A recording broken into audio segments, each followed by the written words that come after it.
Hello, hello, hello, my lovelies. Welcome to the Miss Lillian's page. I am Crysta from Litter to Glitter. I am a furniture artist out of Garland, Texas. Still got a lot to do on this. This is the piece that's going into my husband's office. I've been working on for the last few weeks and showing you guys step by step everything that I've been doing. And so what I wanted to show you guys today is, well, let's just start off with, when you do a project for a friend or a family member and it's just supposed to be like, well, just paint it one color. Oh, well, could you add this to it? Well, I know you're really talented. Could you do this? Imagine being married to the person you got to do that for. So this actually started off as just he was wanted it painted black, and then it turned into can you use the decoupage, and then it turned into I did the oil slick. You can really see it on the side because you can see the glaze, how it's got that purplish effect over the caviar or the onyx, and then you can see how it's shiny. So when you look at it from the side, it's got that oil slick.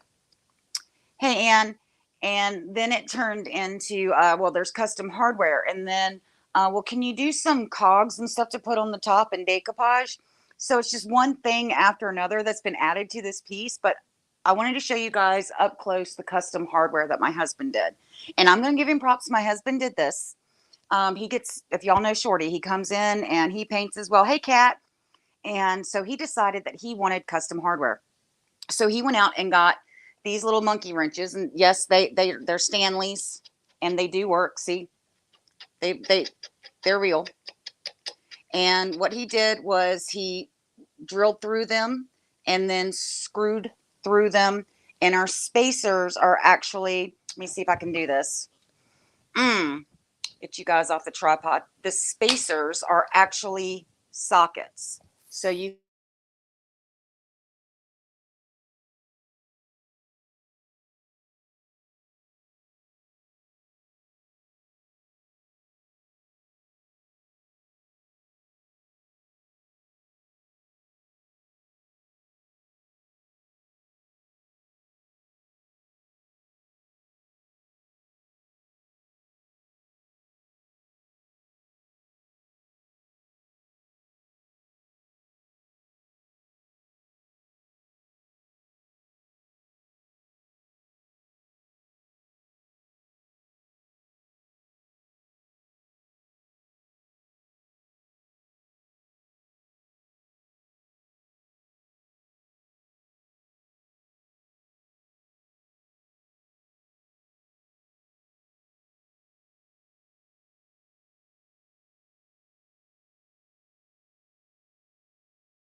testing, testing, testing.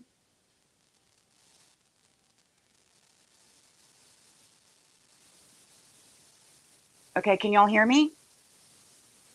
Can do we have sound again? Yes, no. Hi, Zan. So can y'all hear me or not? Yay, sound. Okay, good. Hey, Zan. So I don't know where I left you, but I was asking. I think I was asking Ann Johnson if it he got his nickname because he's a short guy or because of his temper. My husband got it in the second grade because of his temper. So he has been Shorty ever since I've known him.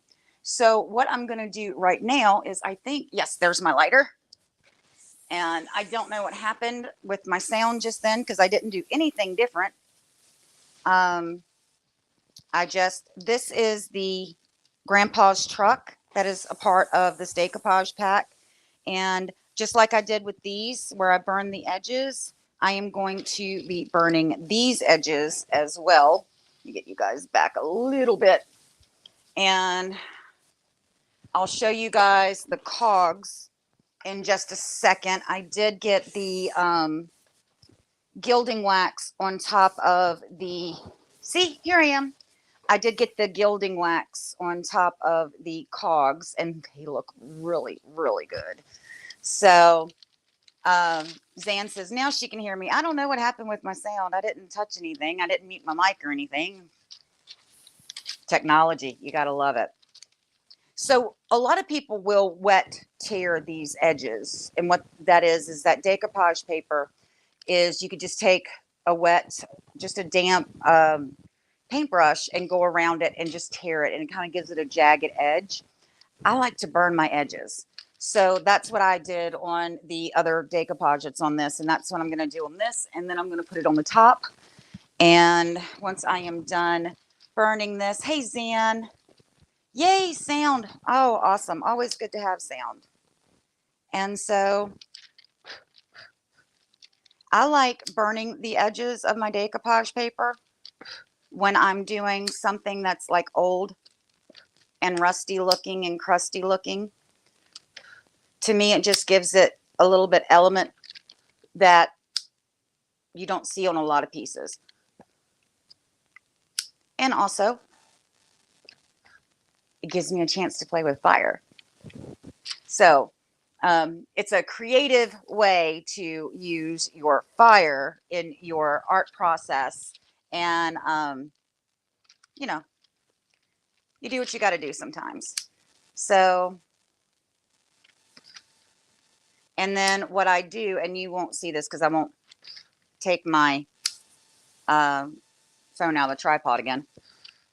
I'm sure I hit something without realizing it and didn't realize that I lost you guys.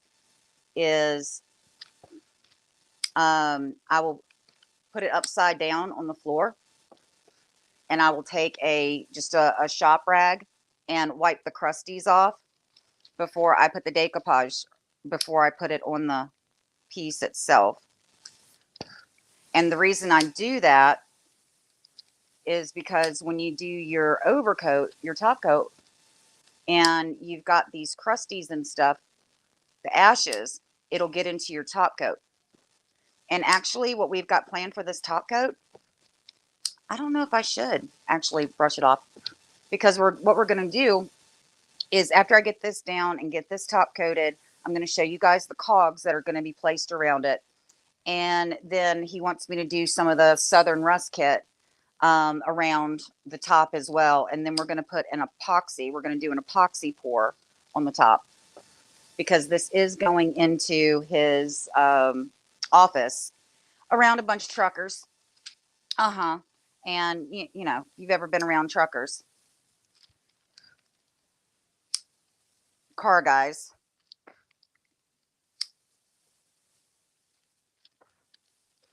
And we want to make sure that it can last in literally an industrial environment. So, and that's why we are doing the epoxy pour as well on the top. But the sides, just so you guys know, the sides, because it's got decoupage, it's got the paint, it's got the decoupage, and it's been clear coated, and then it's got several coats of glaze because I did that oil slick finish. And so all of the sides have multiple coats on them of products that will protect it. So it's not just the paint. It's the paint, and then I use decoupage in some areas, and then I top coat it. And then if you want to know how to do the oil slick, just go back a couple. I used 4 different colors of the glazes to do that effect. So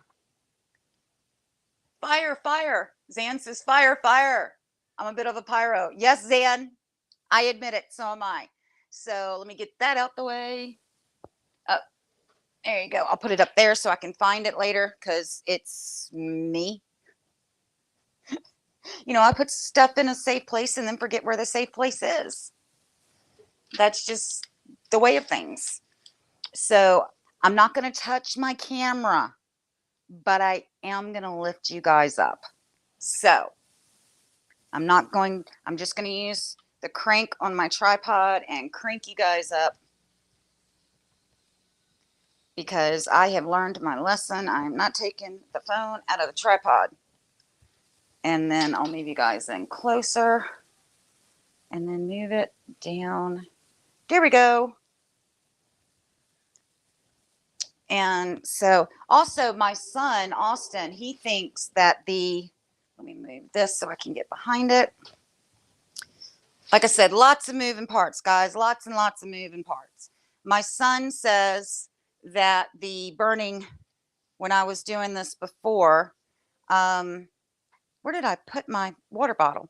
There it is. That it smelt like marshmallows. When I was burning the Grace on Design tissue paper before, my son says, Mom, that smells like marshmallows. He actually came out of his room and he says, Mom, are you doing marshmallows? And I was like, no. So for just a second, because what I'm going to do is I'm going to place this. For one thing, I need to always make sure you've got the orientation of your piece correct because I'm going from the other side.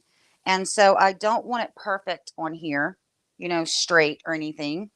So what I am going to do is I'm going to kind of cock at it on this side, and I can move it so you guys can see. There. And then let me just get, what I'm using is the Miss Lillian's Satin Luster. And so now that I know where I kind of want it, I'm going to put down Satin Luster. And I did not take the crusties off because since we're doing the epoxy pour and we're going to be rusting it up, I want to see how that's going to look. I'm just going to take the chance and I am going to roll with it because that's just how I roll. That's how I roll, baby. That's how I roll, baby. We're taking the chance. We are taking the chance. And so I am just doing a generous amount of my satin because this is the small piece from the Grace on Design. There is one that's larger. And so for that, I would probably do smaller sections, but this one is small. Also, I want this kind of wrinkly. And so I'm not, what I mean is that since we're doing the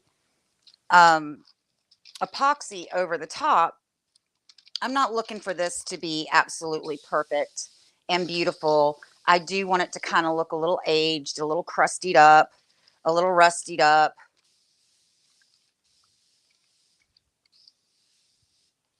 And so I'm hoping to get some wrinkles in here, and I want to get some wrinkles. That is what I am looking for.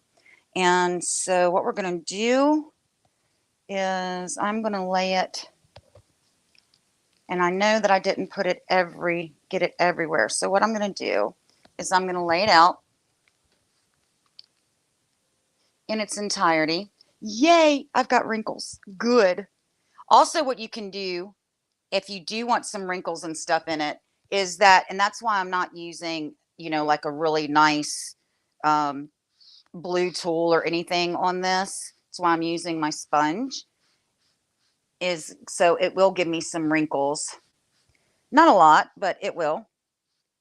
And because it's not a stark edge. And so what I'm going to do is I'm just going to go from where I put my top coat down and I did it all over here. So that's good. This side is good. I need to hit that edge and hit these edges. And I'm also, when I'm doing that, ooh, that's going to be cool. I see the effect. I see where some of the burnt edge is coming off in the surrounding top coat that I'm using as my decoupage medium. And that's going to look cool with the Southern Rust Kit in there. So we might actually have pieces of ash floating through our epoxy, which that'll look decent. And so we're going to be doing a multi-layer pour on this. What I mean by that is that since the cogs are thicker, then I can't really just do a small pour and let it go at that, because it won't be thick enough to cover the cogs that I have.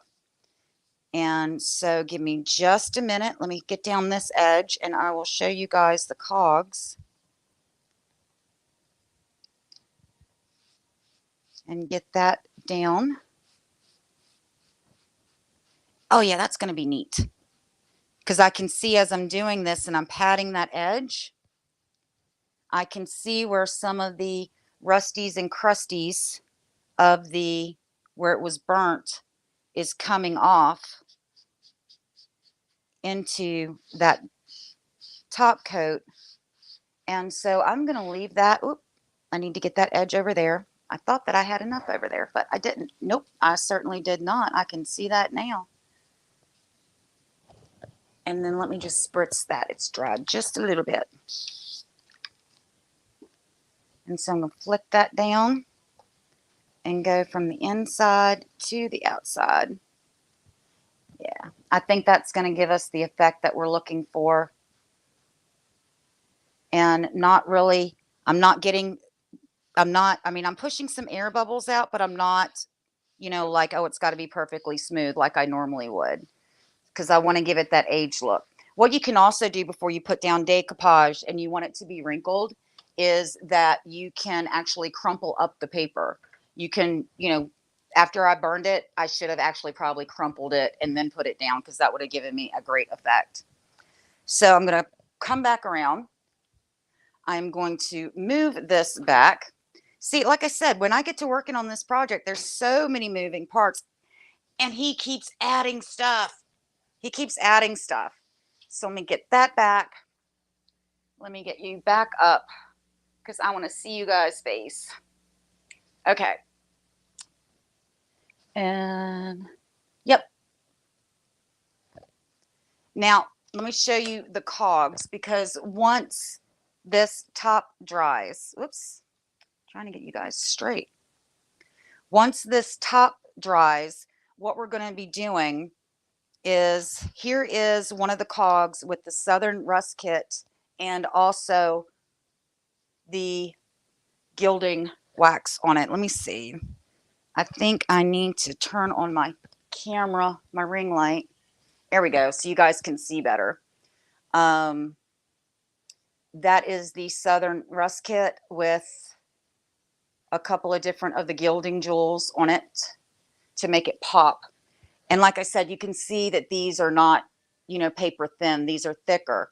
And so what we're going to be doing is actually arranging them on the top and then doing the epoxy pour over top. And this one is my husband's favorite cog. Yes, my husband has a favorite cog. I put them all on my tray, and I took him out to him in the living room, and he's like, "Oh, that one's my favorite." Was that one? No, it was this one. This one was his favorite. And so again, the Southern Rust Kit with the gilding jewels on it. So we've got two like that. And then we've got some others that I didn't rust up all the way. So these actually started out with white. They were epoxy pours, and so they started off white. So these started off white, and then I used the Miss Lillian's Metallics in Gunmetal Gray and also in Watermark Silk as my base. And then we even have some screw heads that are epoxy poured. And these will all be placed on the top. Let me get you guys over so you can see, actually, like see the top. And I'll show you what I'm talking about. So there you go. So these will be placed on the top randomly around. I don't want to put it on top of the clear coat right now, but we're going to place these around the top.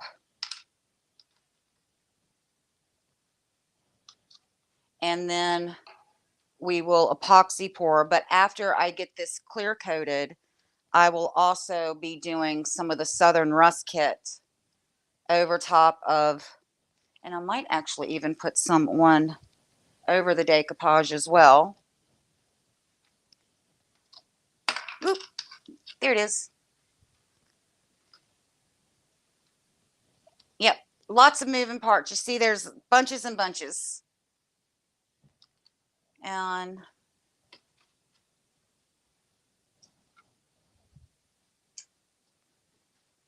me see if I can get you guys a better view, closer up view, without busting my tripod up.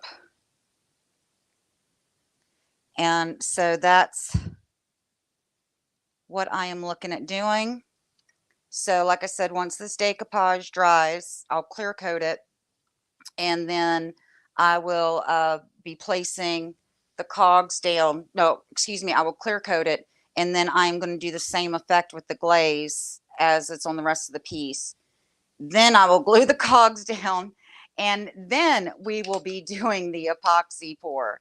So guys, I just want you to know that here I am. I'm coming back. I swear to you, I am.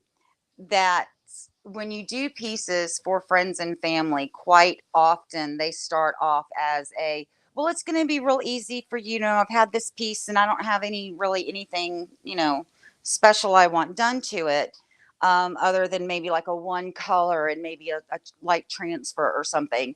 And then by the end, you turn around and you're like, okay, 45 processes later, you know, and the thing is that they know how skilled you are. Our friends and our family, they know our level of skill.